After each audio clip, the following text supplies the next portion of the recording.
भगवान बनना है, भगवान के वो भगवान बनने की हैसियत को लाना है, वो भगवान बनने की कला को हमारे जीवन में आत्मसात करना, उस पर चर्चा चल रही है और वही आवृत्ति का प्रकरण चल रहा है। और वही आवृत्ति का मंगलाचरण है कि तीर्थंकर बनना है तो माता पिता की वही आवृत्ति को मानो करते हुए तीर्थंकर बनना है, तो दीन दुखियों की वही आवृत्ति को मानो करते हुए तीर्थंकर बनना है, तो मूक पशुओं की वही आवृत्ति को मानो करते हुए तीर्थंकर बनना है, तो अपने परिवार की वही आवृत्ति को मानो करते हुए और तीर्थंकर बनना है, तो जिनवाणी की वही आवृत्ति को मानो करते हुए तीर्थंकर बनना है, तो भगवान की वही आवृत्ति को मानो करते हुए तीर्थंकर बनना है, तो मंदिर की वही आवृत्ति को मानो करते हुए तीर्थंकर बनना है, तो स्व की वही आवृत्ति को मानो कर्तव्य। इन कर्तव्यों पर अपनी चर्चा चल रही है। अपना था बिंदु की मंदिर की वही आवृत्ति को मानो करते हुए अगर तीर्थंकर बनना है, तो कल की बात कि मंदिर के जाले साफ करोगे तो संसार का जाल टूटता जाएगा, मंदिर की पोताई रंग रंगोन करोगे तो आपका जीवन रंगीन हो जाएगा, मंदिर का कचरा साफ करने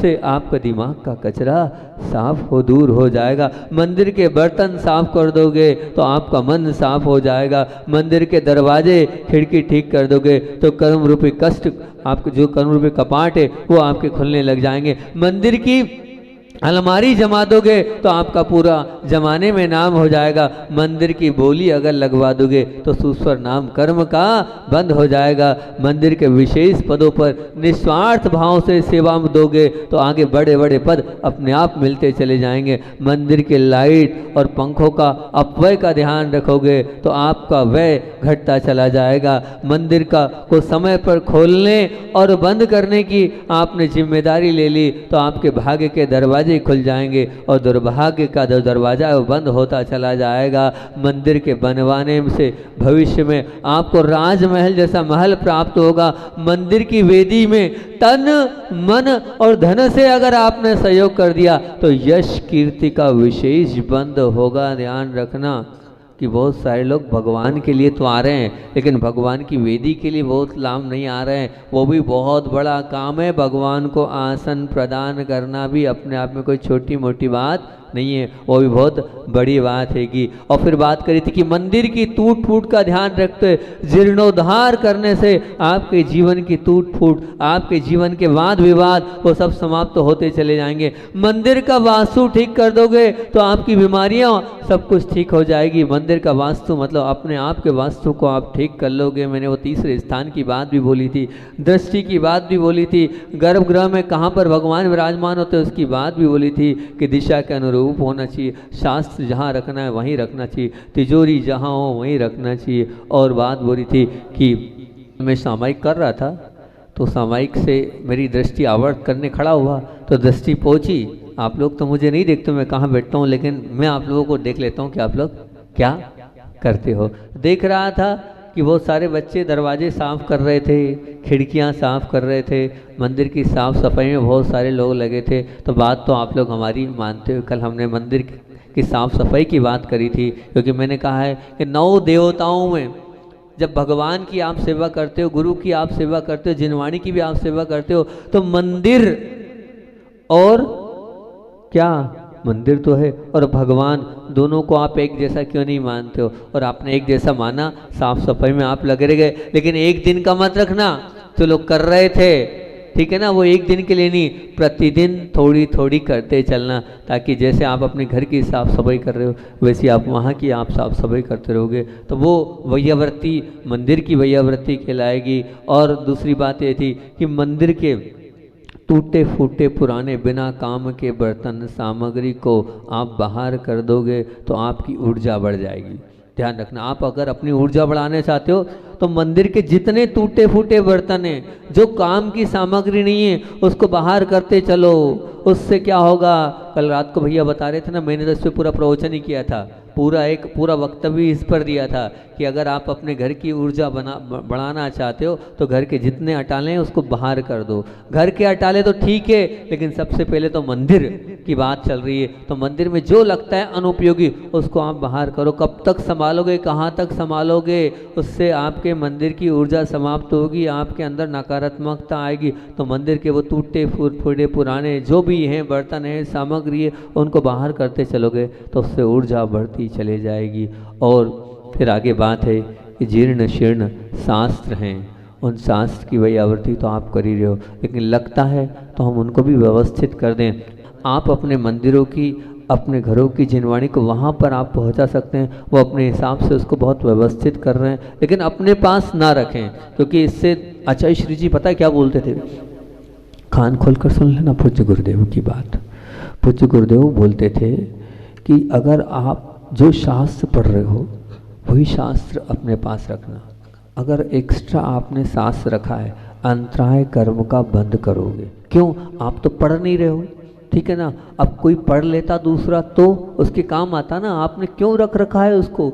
नहीं पढ़ सकते हो तो जो लोग पढ़ रहे हैं वहाँ तक पहुँचाने का काम करो, नहीं तो आपको ज्ञानावरणी, आचार्य के शब्द बोल रहा हूँ, मेरे शब्द नहीं, ज्ञानावरणी कर्म का बंद होगा अगर आपने शास्त्रों को रख रखा है। दूसरी बात ये है कि वहाँ पर हमारे यहाँ आगम में उल्लेख आया है कि शास्त्रों को प्रतिदिन पीछे लगाना चाहिए, नहीं तो दोष होता है। क्यों? अब वो शास्त्र हैं, उन शास्त्रों को वहाँ जीव पढ़ जाते हैं, उन जीवों के कारण जो है वो मुनिराजों के लिए मना किया गया है। तो आप भी श्रावक हैं, आप सालों सालों आपके घर में शास्त्र पढ़े रहते हैं, आप निस्वार्थ भाव से दे दो। अभी 8-10 दिन पहले हमारा पीयूष आया और पीयूष ने बहुत सारे ग्रंथ हमें दे दी, बोले महाराज जी ये भी हमारे काम के, जबकि प्राचीन और बहुत काम के ग्रंथ थे आयुर्वेद के, क्या करेंगे महाराज जी हम, ये रख लो। ऐसे निस्वार्थ भाव से दे दो, जिसके काम हो तुरंत पुण्य का योग था। वहीं रायपुर वाले मोनू भाई जो औषधि का काम कर रहे हैं, सामने थे बड़े बड़े ग्रंथ थे, हमने आयुर्वेद के वो सब ग्रंथ उनको दे दिए, भाई ये आपके काम के, आप रख लो, आप इनका अध्ययन करो। तो ऐसा लगता है तो आप समझो बात को, हमारे घर में जितना भी ऐसा है हम उसको दे दें, उसको अलग कर दें, उसको रखने से कोई मतलब नहीं है। उसमें जीवों की विराधना होगी, उसमें जीव पड़ेंगे और जीवों का मरण होगा, उसमें कारण हेतु हम रहेंगे, और साथ साथ में ज्ञानावरणी कर्म का भी बंद होगा। तो ऐसा कार्य हम करें ही क्यों? तो वो उन शास्त्रों का भी आप ध्यान रखें, जो शास्त्र हैं। उसके बाद आपको लगता है पुरानी पत्रिकाएं हैं, मान लीजिए, और भी बहुत सारी जो पत्रिकाएं आजकल चलती है, उन पत्रिकाओं को भी आप अलग करें। जो पंपलेट्स छप चुके हैं और पंपलेट रहते हैं, उन पंपलेटों को मंदिर से हटाएं, अलग करें, व्यवस्थित करें। जितनी आप साफ सफाई वहाँ रखोगे उतनी आप मंदिर की वैयावृत्ति कर रहे हो, वो वैयावृत्ति आपको पुण्य को बढ़ाने का काम करेगी। आप समझें, इन चीज़ों से भी हमारी विशुद्धि बढ़ेगी, हमारे परिणामों में निर्मलता आती चली जाएगी। तो जीर्णशील शास्त्र है, पुरानी पत्रिकाएं हैं, पम्पलेट्स आदि हैं, इनको हटाने का, इनको व्यवस्थित करने की हमारी जिम्मेदारी है, हमारा कर्तव्य। इस कर्तव्य पे आप अंदर से जागरूकता के साथ कार्य करेंगे तो बहुत अच्छी बात होगी। गुरु की बात आप सुनते तो हैं, लेकिन गुरु की बात मानेंगे तब तो कहलाएंगे कि गुरु पर आपका श्रद्धा नहीं। किसी एक का काम नहीं है, सब अपनी अपनी जिम्मेदारी के साथ उसको करते चलेंगे तो वो निश्चित अपने आप होता चले जाएगा। और आगे कि मंदिर का, बहुत अच्छी बात बता रहा हूँ कि मंदिर का स्वामित्व पना, या मंदिर पर या भगवान पर स्वामित्व पना कभी मत रखना। अगर मंदिर पर आपने अपना स्वामित्व पना कर लिया या भगवान पर आपने अपना स्वामित्व पना कर दिया तो उससे बहुत आपके जीवन में खालीपन आएगा, नुकसान होगा। ध्यान रखना, इस स्वयं को अभिमान अर्थात रावण बनाने का कार्य है। अगर आप मंदिर पर अपना अधिकार रखोगे, अगर आप भगवान पर अपना अधिकार रखोगे, उस रावण का दहन करो और राम का जन्म तभी होगा। वो मंदिर आपका नहीं है, वो मंदिर तो भगवान का है। और भगवान किसी के नहीं होते हैं, भगवान तो सबके होते हैं। भगवान किसी के होते हैं क्या? नहीं होते हैं भगवान, भगवान तो सबके होते हैं। ऐसे अनेकों उदाहरण आगम ग्रंथों में पढ़े जिन्होंने पूरा मंदिर बनाया है, और मंदिर बनाने के बाद क्या किया है, हमारा कुछ नहीं है। आप दिल्ली का वो लाल मंदिर देख लो, पूरा मंदिर बनाया और मंदिर बनाने के बाद क्या बोला, सीढ़ियों के पैसे मेरे पास नहीं है, और झोली फैला दी। वो तो छोड़ो, हम अपना खुद का उदाहरण बता रहे हैं। एक जो पारोला जिनालय जहाँ बना है, जहाँ पर सबसे पहले जो आपकी फ़ोटो भगवान है, और जो आपकी शांधारा में जो भगवान है, सबसे बड़े भगवान 15 फीट के अभी वहीं हैं पारोला में, परिकर सहित। पूरे मन से उस प्रतिमा को हमने बनवाया तो था सतवास के लिए, लेकिन सतवास का पुण्य नहीं रहकर वो पहुँच गई कहाँ, पारोला। तो वो जो प्रतिमा बनवाई, आप नींव से लेके ऊपर तक पूरा मंदिर बनाया। मंदिर बनाने के बाद सीखो क्या त्याग कहलाता है, क्या क्या अंदर से दान की भावना कहलाती। मंदिर बनाने के बाद 1 रुपया किसी से नहीं लिया, पूरा मंदिर नीचे से ऊपर तक बनाया, करोड़ों का मंदिर बन गया। मंदिर बनने के बाद फिर क्या हुआ, अंत में जब हम पहुंचे, हमने कहा ये मंदिर समाज को, बोले नहीं महाराज जी हम नहीं रखना चाहते, समाज को ही देंगे, हम तो पूरा बिल्कुल हम ये पूरी आगे प्रशस्ति लिखाएगी। और फिर जब बोली लगनी थी उसके 1 दिन पहले पूरी समाज में पति और पत्नी झोली लेके गए कि हमारे पास सीढ़ियों का पैसा नहीं है, आप सीढ़ियों का पैसा दे दो। पूरे गांव में एक एक घर गए, छोटे से लेके बड़े घर तक, और वो हमारे सामने उन्होंने ये प्रस्तुति करी और पूरे लेके आए। फिर उसके बाद जब बोलियों की बात आई और बोलियों के लिए सब लोग तैयार हो गए, वो रोने लग गए, बोले नहीं महाराज जी मैं बोली तो नहीं लगने दूंगा। मैंने कहा इतना बड़ा खर्चा मंदिर बना दिया आपने, बोले नहीं पूरा पंचकल्याणक का खर्चा मेरा रहेगा, पर मैं 1 रुपए की बोली नहीं लूंगा। सब पूरा भोजनशाला का, पांडाल का और पूरा खर्चा पूरा उन्होंने अपनी तरफ से किया, 1 रुपए की बोली नहीं लगने दी। अंत में हमने कहा समाज चाहती है देना, आप स्वीकार करो, मैं मंदिर के नाम पे, पंचकल्याणक के नाम पर बिल्कुल भी नहीं लूंगा। समाज में धर्मशाला की आवश्यकता थी, तो फिर हमने उनसे कहा आपको 1 रुपया नहीं मिलेगा, आपको 1 रुपया हम नहीं दे रहे हैं, आप निश्चिंत रहिए, आपके पास यहाँ धर्मशाला हम बनाना चाहते हैं। तो ये अपने जहाँ त्याग होता है वहाँ समर्पण होता है। तो ऐसे ध्यान रखना, सबसे बड़ी बात ध्यान रखना, मंदिर पर स्वामीपना आपने रखा तो मंदिर के सब दोषों, अगर कोई भी मंदिर में दोष आएगा तो उसका पूरा का पूरा दोष आपको लगेगा। भगवान पे स्वामीपना नहीं रखना, भगवान सबके हो गए, मंदिर सबके हो गए, ध्यान रखना सबका होगा, समाज का होगा, समाज से रहेगा। और आपने अपना स्वामित्व रखा तो पूरा दोष आपको लगता चला जाएगा। इसलिए मंदिर पर स्वामित्व कभी नहीं रखना। पुराने इतिहास भी उठाकर देखें, जिन्होंने मंदिर पर स्वामित्व रखा है उनका जो है भविष्य अंधकारमय हुआ है। अपने जीवन, अपने भविष्य को अगर आप मान लीजिए ऐसा नहीं बनाना चाहते तो मंदिर पर स्वामित्व बना बिल्कुल नहीं रखना।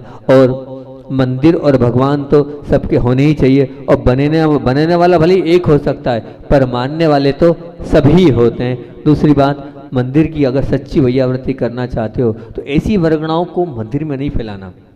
कैसी वर्गणाओं को? कभी भी, मैंने पहले भी कहा था, सब जगह गुस्सा करना, पर कहाँ गुस्सा नहीं करना है, इनको रट लेना, ये मेरे मूल सूत्र हैं कि कहाँ कहाँ गुस्सा नहीं करना। प्रभु के चरणों में, गुरु के चरणों में और उपकारियों के चरणों में। प्रभु के चरणों में, गुरु के चरणों में और उपकारियों के चरणों में गुस्सा नहीं करना, और कम से कम 3 लोग के नाथ के चरणों में वहाँ गुस्सा मत करना, नहीं तो वहाँ नेगेटिव आप नकारात्मक ऊर्जा फैलाओगे तो उस प्रांगण का क्या होगा। वो परिसर इतना पवित्र, पावन और निर्मल है, उस परिसर की विशुद्धि का ध्यान रखते हुए आप वहाँ पर किसी भी प्रकार से क्या नहीं करना है, क्या नहीं करना है, बोलो, करोगे ना? ये सच्ची वैयावृत्ति है, आप वहाँ की वैयावृत्ति करोगे। नहीं तो आप अगर क्रोध वाला वो माहौल वहाँ दे दोगे तो वो क्या होगा, पूरा वहाँ का जो पूरा का पूरा वर्गणा है वो अशुद्ध और अपवित्र हो जाएगी। ये निश्चित मान के चलना, क्योंकि मंदिर की कोई भी, और दूसरी बात और बोल रहा हूँ कि मान लीजिए मंदिर की कोई अच्छाई आप देख रहे हो तो उसे अपने स्मृति पटल पर रख लेना। जो भी अच्छाई आपको दिखे, लगे कि हाँ ये बहुत अच्छा है, बहुत बढ़िया है, तो वो जो आपको अच्छा देखे उसको अपने स्मृति पटल पर रख लेना और उसे स्थायी कर लेना कि इस मंदिर की ये अच्छाई है। मैंने ये काम देखना प्रारंभ किया तो मैं मंदिर को बहुत गौर से, पहले 2 मिनट 5 मिनट में दर्शन हो जाते थे, लेकिन अब मैंने वो मेरे अंदर रुचि जागी तो मैं मंदिर में जाता हूँ, मंदिर में जो विशेष होता है उसको क्लिक कर लेता हूँ, बस मेरे पास मोबाइल या फोटो नहीं है, बस अपनी मन की आंखों में उसको क्लिक कर लेता हूँ और इसको बिल्कुल उसकी छवि को अपने अंदर स्थायी कर लेता हूँ, ताकि वो मुझे आगे तक याद आए कि इस मंदिर में ये था।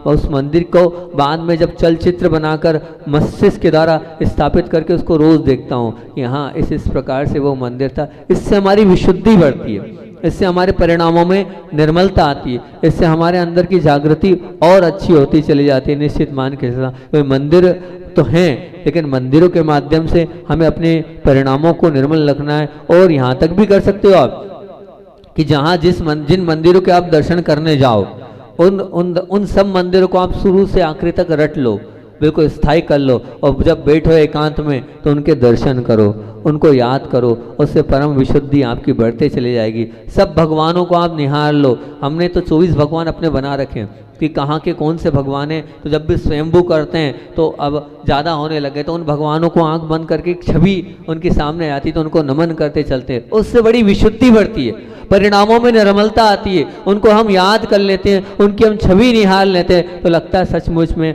हम धन्य हो गए। वो सब प्राचीन जो भगवान हैं, अतिशयकारी भगवान हैं, उनको आप याद करते चलना, एक चलचित्र बनाकर मस्तिष्क में स्थापित करके रोज़ रोज़ उनको अभिवंदन वंदन करते चलना, उससे आपको अच्छा लगेगा। क्योंकि मंदिर बनवाने वाली या मंदिर से संबंधित जो सेवा दे रहे हैं, ध्यान रखना, जो मंदिर बनवा रहे हैं या जो मंदिर में सेवा दे रहे हैं, उनके तहे दिल से प्रशंसा करना। यहाँ के युवा वर्ग देखो कितना अच्छा आएगा, किस प्रकार से वो काम कर रहा है, तो प्रशंसा तो करो उनकी कि हाँ भैया बहुत अच्छा वो लगे लेते हैं। राहुल की पूरी टीम लगी रहती है, और भी बहुत सारे श्रुत भैया और बहुत सारे बच्चे लोग हमारे पूरे लगे रहते हैं कि हाँ काम करते रहते हैं। रात में भी 10 भी 11 भी 12 भी 1 बजे हथौड़ी हमको कहना पड़ता भैया कुछ हो नहीं जाए, तुम लोग अलग हो। तो इस प्रकार से जैसे ये लोग कर रहे हैं, तो इनकी आपको प्रशंसा करना चाहिए, इनको अहोभाव आदर भाव देना चाहिए। ये कार सेवा में अग्रणी हैं, ये बहुत अच्छा कर रहे हैं, ऐसा ये सभी लोग करें तो बहुत अच्छी बात होगी। क्योंकि आपने इनकी प्रशंसा कर दी तो ये और उत्साहित होंगे और कार्य को करने में आगे बढ़ते चले जाएंगे। बहुत सारे बच्चे हैं जो सभी लोग इस प्रकार से करते चले आ रहे हैं। और यहाँ तक कि मैं तो इतना बोलता हूँ कि सच्ची भैयावृत्ति तो ये होगी, क्या होगी, और वो अच्छी भैयावृत्ति होगी। मंदिर जाने वाले को आप और प्रोत्साहित करोगे, और जो मंदिर नहीं जाता है उसको अगर मंदिर लेके आओगे तो ये मंदिर की सच्ची भैयावृत्ति होगी। जो लोग मंदिर से भगवान से नहीं जुड़े उनको आप मोटिवेट कर कर उन्हें आप जो है उत्साह को देकर उनको पकड़ कर अगर लाओगे तो ध्यान रखना आपने वो बहुत अच्छी भैयावृत्ति कर ली। मैं आपको बता रहा हूँ मेरे जीवन से जुड़ी घटना कि मैं जब था तो मैं यही करता था, सबको तैयार करता था अभिषेक के लिए, सबके शाम को अभिषेक के लिए कपड़े। अभी बच्चे चले गए, जो बच्चे आए थे ना, जो 4 5 6 बच्चे थे, अब वो उनके मुख से आपको सुनवाता। मैं रोज़ शाम को उनके पास जाता था, पाठशाला के बच्चे थे वो लोग, वो जाता था रोज़ शाम को उनके धोती दुपट्टे सुखवाता था। उस समय तो न मोबाइल का ज़माना था न ऐसा उसका ज़माना था। और घर में सुबह उठाने जाता था और फिर कहीं जाकर वहाँ पर 30 35 40 लोग अभिषेक के लिए तैयार होते थे। नहीं तो स्थिति ये थी कि गिनती के 2-5 लोग रहते थे, वो भी बड़ी मुश्किल से 10-10 11-11 बजे अभिषेक होता था। तो वो ही पुण्य था कि इस पुण्य के माध्यम से हम यहाँ तक पहुँच गए। तो आप एक को भी अगर तैयार करोगे तो बहुत बड़ा काम कर लोगे, ये मान के चलना। मैं तो ये भी बोलता हूँ कि अपने जीवन में किसी एक छोटे से बच्चे को नमोकार मंत्र सिखा देना। अगर एक छोटे से बालक बालिका को भी अगर आपने नमोकार मंत्र सिखा दिया, जिंदगी भर नमोकार मंत्र का वो पाठ करेगा, हर बार 6वां हिस्सा आपको लगता चला जाएगा। एक कुछ नमोकार मंत्र सुनाकर और उसको याद कराकर आप सम्यक दृष्टि बना देना, बहुत उत्कृष्ट काम हो जाएगा, बहुत बड़ा काम हो जाएगा। ये भी मंदिर की भैयावृत्ति हो जाएगी, क्योंकि मंदिर से आपने जोड़ दिया है, मंदिर से आपने उसको आगे रख के मोटिवेट कर दिया है। ये कोई छोटा मोटा काम नहीं है। और मंदिर का चंदा, मान लीजिए मंदिर का चंदा की कोई वसूली करने जा रहा है, तो आप ये मान के चलना जो जा रहा है वो चंदा वसूल करने जा रहा है, लेकिन वो उसके जीवन में चंद्रमा की तरह शीतलता मिलती चली जाएगी, क्योंकि वो छोटा मोटा काम नहीं कर रहा है। तो ये बैंक भी है, बैंक में धन जमा करने से वो कुछ वर्षों में दूना हो जाता है। और किंतु मंदिर में अगर आपने जामा दान करा तो वो वट वृक्ष के समान वो सहस्र गुना हो जाता है। मतलब बैंक में तो क्या होगा, कुछ % मिलेगा, लेकिन ध्यान रखना ये वो बैंक है जहाँ आप जमा कराओगे तो असंख्यात गुणा और यहाँ तक कि अनंत गुणा मिलता चला जाता है। बाकी सब बैंक फेल है और प्रभु की बैंक के आगे सब नगण्य। ऐसी ये बैंक है, ऐसा ये मंदिर है जहाँ आप आओगे तो सैकड़ों हजारों गुना मिलता चला जाएगा। मैंने बोला भी था ना वो उसमें भगवान के दर्शन में आया था ना पद्म पुराण का, वो भी बता ही देता हूँ पहले, उसको समय तो हो रहा है लेकिन वो भी बता देता हूँ कि देव दर्शन करने से होता क्या है, मिलेगा क्या। बैंक की बात कर दी तो बोले जिन प्रतिमा के दर्शन का विचार करने से कितने उपवास का वो याद कराया था ना, 2 उपवास का, मतलब विचार भर कर लिया 2 उपवास, दर्शन करने की तैयारी की इच्छा से 3 उपवास, जाने की तैयारी से 4 उपवास, घर से जाने लगे उसमें कितने हो गए 5 उपवास, कुछ दूर पहुंचते ही कितने हो गए 12 उपवास, और फिर बीच में पहुंच गए तो 15 उपवास, फिर जो मंदिर के दर्शन करता है 1 माह का उपवास, फिर जो मंदिर के आंगन में प्रवेश करके वहाँ परिक्रमा लगाता है तो 6 माह के उपवास, जो द्वार के पास वहाँ पहुँच जाता है, माने वहाँ द्वार के पास पहुँच गया अभी हाल, और वहाँ द्वार के पास जैसे ही पहुँचा है वहाँ 1 वर्ष का उपवास, और जो प्रदक्षिणा दे देता है 1000 वर्ष का उपवास, जो जिनेंद्र देव के मुख का दर्शन कर लेता है उसके 1000 उपवास का उपवास, और जो सचमुच में स्वभाव से अर्थात निष्काम भाव से स्तुति कर लेता है तो अनंत उपवासों का फल बताया है। ऐसे जिनेंद्र भगवान के दर्शन करने से, मंदिर के जाने से, उसके बाद भी आप मंदिर नहीं जा रहे हो, बड़ी विचारणीय स्थिति हैगी। जब इतना आगम ग्रंथ में, ये मैं अपने मन से नहीं बोल रहा हूँ, पद्म पुराण में आप देख लेना 32वां सर्ग 178 से लेकर 182 पेज तक आप पद्म पुराण को उठाकर देख लेना, उसकी बात आप लोगों के बीच में रखिए। तो मंदिर बैंक का भी काम कर रहा है, और क्या बोले मंदिर धन का कारखाना है।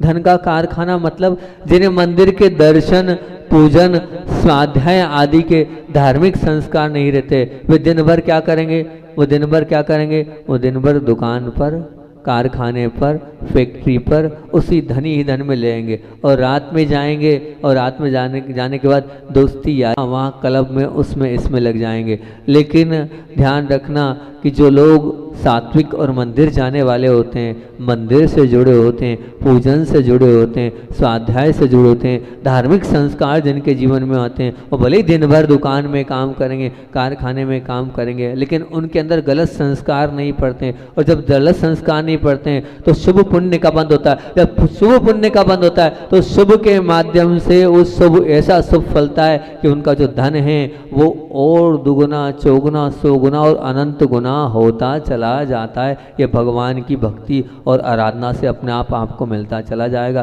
फिर बोलते हैं संचार का साधन है, ये मंदिर संचार का साधन है। जिस प्रकार संचार के साधनों से देश विदेश में समाचार ज्ञात हो जाता है, उसी प्रकार मंदिर में रखे शास्त्रों को 3 लोक का ज्ञान प्राप्त होता है। और मंदिर जी में अनेक स्थानों की पत्र पत्रिकाएं भी आती है। उन सब पत्र पत्रिकाओं के माध्यम से आप देख लेते हैं कि भैया यहाँ पर चातुर्मास चल रहा है, यहाँ पर पीछी परिवर्तन है, यहाँ पर पंच कल्याणक है, यहाँ पर वेदी प्रतिष्ठा है, यहाँ पर ऐसा हो रहा है। वो सब संचार का साधन भी तो हो जाता है। वो मंदिर हमें पूरी जानकारी भी वहाँ से मिल जाती है कि कहाँ पर कौन कैसा धार्मिक आयोजन हो रहा है। इस प्रकार से ये मंदिर के पूरे मैंने मंदिर के प्रतीक आप लोगों के बीच में रखे। ये भगवान जो मंदिर है ये बहुत हमारे जीवन में काम करने वाला है। और एक और बात थी कि मंदिर के दर्शन करते समय किन किन भावनाओं को भाना चाहिए, तो किन किन भावनाओं को भाना चाहिए, मैं भी आप जैसा बन जाऊं।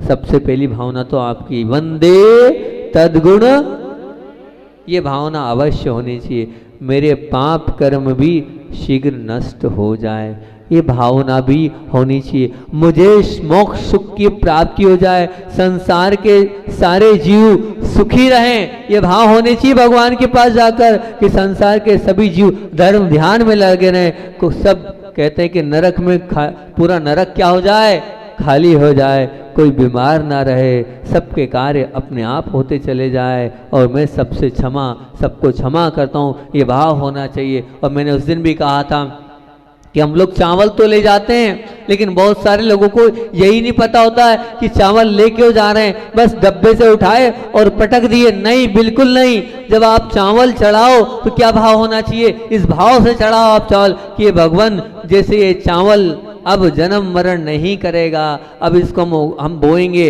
तो ये कभी उगेगा नहीं। गेहूं चना तो उग जाएगा लेकिन ये चावल अब उगेगा नहीं, इसका छील का उतर गया है, बस हमारा भी ये छील का उतर जाए और उस आत्मा की प्राप्ति कर ले। इस भाव से अक्षय प्राप्ति अक्षतम निर्पामति स्वाहा, ये होना चाहिए भाव अंतरंग से आपके अंदर। ये है कि नहीं है? अगर ये भाव आपके हो रहे हैं तो निश्चित मान के चलना आप बहुत ऊंचा और बहुत अच्छा काम कर रहे हो, नहीं तो अक्षत प्राप्ता तो हो रहा है। बताओ इतने लोग बैठे हो, सभी लोग से पूछता हूं मैं, चावल चढ़ाते वक्त ये भाव होते ही कि नहीं कि भगवान चावल जैसा बन जाऊं? ये अंदर से दृष्टि होती है कि नहीं? ऐसी निर्मलता अंदर से आती है कि नहीं? अगर ऐसी निर्मलता आपके अंदर से आ रही है तो बहुत अच्छी बात है, नहीं तो अभी हमारा जीवन बहुत पीछे है। हम अभी हाल सिर्फ मात्र भेड़ चाल चल रहे हैं, इस चावल का इस डब्बे का उस डब्बे में डालते चले जा रहे हैं, कोई मतलब नहीं रहेगा। मतलब वाला जीवन ही हमारे जीवन को उत्कृष्टता की ओर ले जाता चले जाएगा। तो आप इस चीज़ को भी अपने जीवन में ध्यान रखें। और अब अगला बिंदु तो हमारा बहुत सुंदर सा है कि तीर्थंकर बनना है तो स्व की वैयावृत्ति करो। वैयावृत्ति, स्व की वैयावृत्ति पर बहुत अच्छा चिंतन चल रहा है, वो तो मैं बिल्कुल आपको कल सुनाऊंगा कि स्व की वैयावृत्ति क्या कहलाती है। स्व की वैयावृत्ति को मैं अभी भूमिका रूप में बता देता हूँ कि स्वयं को देखना, स्वयं को पढ़ना, स्वयं को समझना, स्वयं की जानकारी रखना, स्वयं पर काबू रखना, स्वयं को बांधना, स्वयं पर अधिकार चलाना और स्वयं की स्थिति को समझना, स्वयं का आत्मनिरीक्षण करना, ये स्व की वैयावृत्ति कैसे करना है, किस प्रकार से करना है, कल इस पर स्व के ऊपर चर्चा करूंगा। आप सबकी तो वैयावृत्ति कर रहे हो लेकिन स्व की वैयावृत्ति करने नहीं कर रहे हो, स्व की वैयावृत्ति पर कल बात करेंगे।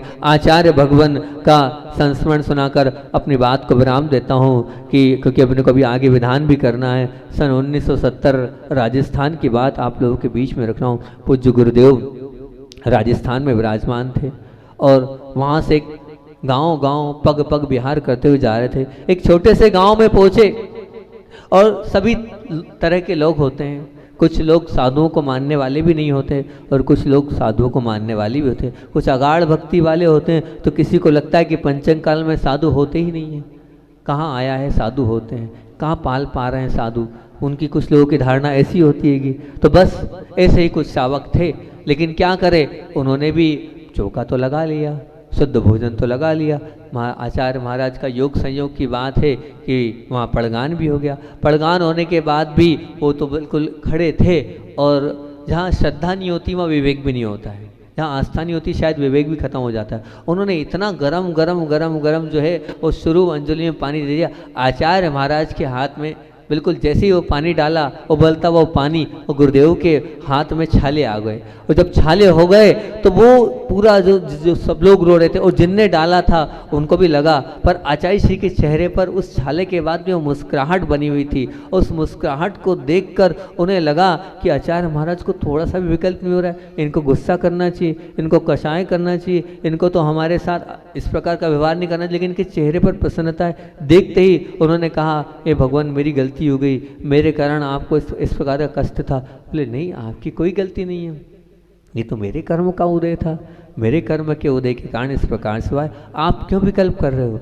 आप निर्विकल्प रहो, आप विकल्प नहीं करो, आपका कुछ नहीं था। इतने भाव देखे तो उन्होंने कहा वास्तविकता में पंचम काल में साधु होते हैं, मेरी गलती है। वो नतमस्तक हो गए और उन्होंने मान लिया कि ये ऐसे ही समताधारी साधु होते हैं। सुना तो था लेकिन मैंने पाया पहली बार और देखा पहली बार। तो इस प्रकार से पूज्य आचार्य भगवान के माध्यम से न जाने कितने कितने जीवों ने सम्यक की प्राप्ति कर कर मोक्ष मार्ग को आगे बढ़ाया।